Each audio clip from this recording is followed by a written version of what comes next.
Hi, my name's Andrew. Welcome to Man Thing. If you're a regular, great to see you again. Thanks for your support. If you're a new visitor, you'll notice immediately that my post-production isn't a high priority. I'm all about creating content that's relatable, so good lighting, good sound, good content. I keep it conversational. I want to bring you information. I don't want to pretend I'm Netflix. So let's just get straight to it. And this topic is about aftercare following your men's waxing treatment. It follows on directly from the previous video I made today on men's waxing preparation. So let's get into it. What should you do after your waxing session? Well, jolly good question. The first thing is we want to minimize recovery time. So that can vary from guy to guy, might be an hour, it might be 3 to 4 days. And that response time will depend largely on what you do in the hours and days that follow. So some areas are, on top of that, some areas are more prone to, say, pimples, which again we want to minimize. If you're going to have a problem with pimples, it's usually chest, the bum cheeks, not the crack. The crack is usually pretty quick to recover, but the bum cheeks and the pubis. So that's the area above your penis up to your belly button. So the reason they can get pimples on them is just because of all the aggravation and sweat. Up here you've got a shirt or a tie or whatever rubbing on the front. On your bum you're sitting on that, so every time you get in the car you're creating sweat and friction.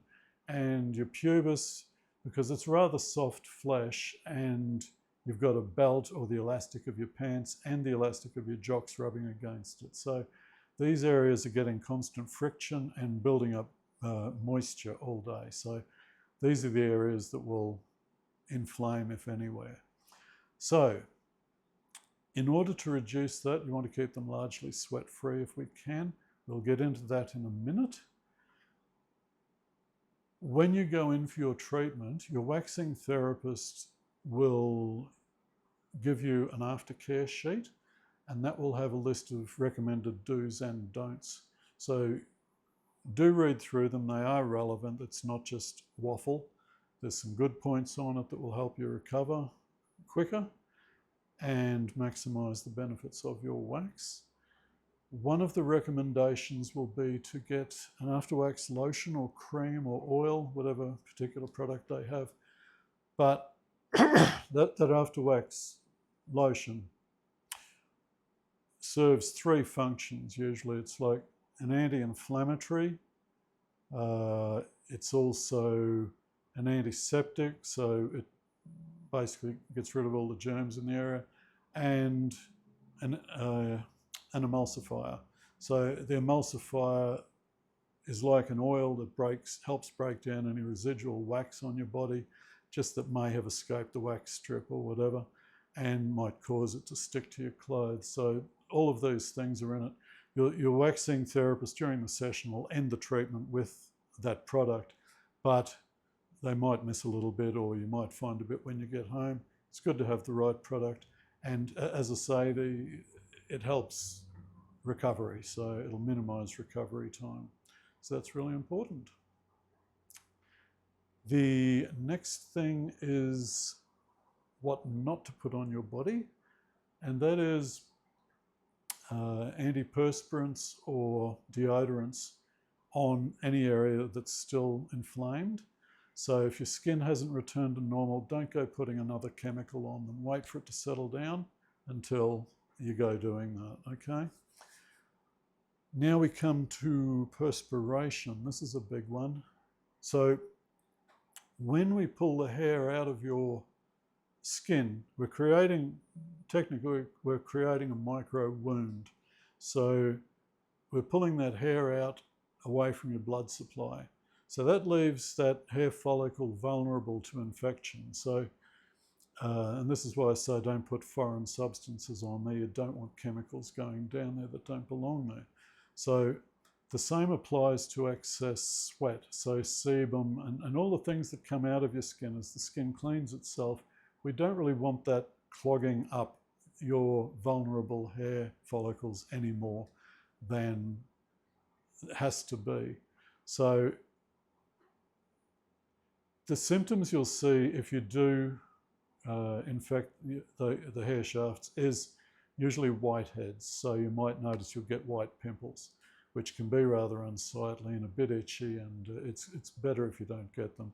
So if you can try to minimize sweating that day, it's not a good day to go jogging or to go to the gym or go mountain bike riding straight after your wax. So I don't recommend that. So try to take it easy. If you can sit at home as naked as possible, just let your skin breathe in the aircon for that afternoon. That will help a lot. If you have access to a saltwater pool or the ocean, chuck on your Speedos and go for a swim. Brilliant, it really helps the skin. Chlorine pills, no, don't put chlorine, don't put your inflamed skin in chlorine, not a good combination. And which brings us to your junk. So if I've done a Brazilian wax on you, if I've tackled your tackle, it's pretty resilient, right? Even though it's rather sensitive skin, it actually heals quite quickly, quicker than a lot of other body parts actually. And this goes for your crack as well. So all of that skin tends to recover quite quickly. That said, until it has, I do recommend that you don't go bumping uglies with your bloody wife or boyfriend or whatever until, and that includes mouth, so no vaginal, anal or oral sex until that's calmed down, okay?